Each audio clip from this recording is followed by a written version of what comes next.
Let me tell you a story. It's about the blight of the unelected, the time when a succession of poor quality leaders overran a country that believed it was a democracy.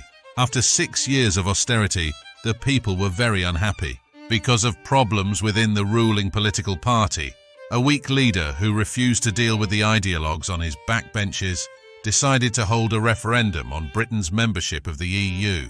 After 30 years of blaming the EU for all the country's troubles and a campaign of terrible lies, half the people believed the promises of a self-serving, power-hungry clown written on the side of a bus. This created huge expectations, but we soon discovered that the country's leaders had no plan to make Brexit happen successfully. Boris the Mendacious wouldn't explain to the people that you can't have your cake and eat it. The EU wouldn't let us keep the club's benefits without being in the club. So, an oven-ready deal was rushed through and the country Brexited, which proved to be a real turkey. There followed a period of political showmanship without any substance. As a child, Johnson wanted to be world king, so he created new Henry VIII powers, which allowed him to change the rules without asking Parliament. And when he was caught out, he lied. He lied and lied and lied again, even to the Queen when he wanted to prorogue or shut down Parliament illegally. Mired in debt, surrounded by golden wallpaper, and handing out contracts and gongs to his cronies, he partied while the nation sat at home in lockdown. Even his brains called him a wonky shopping trolley. His behavior eventually sickened his own party, and they got rid of him. But the rich still got richer. Meanwhile, in the wider world, things were not going so well. Once again, there was war in Europe. Russia's invasion of Ukraine sparked an international crisis. Putin used energy as a weapon, and world energy prices rose, so people were soon paying horrendous bills to live. Austerity continued, and the rich continued to get richer.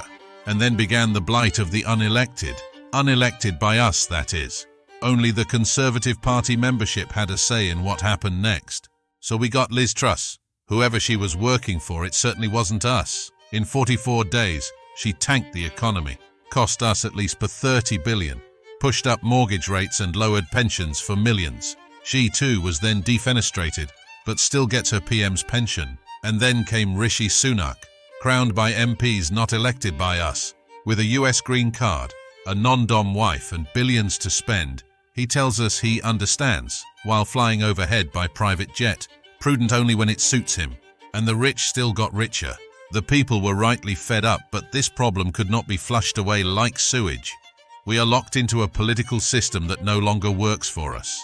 The blight of the unelected has shown that concentrating power centrally only works well if exceptional people are in charge.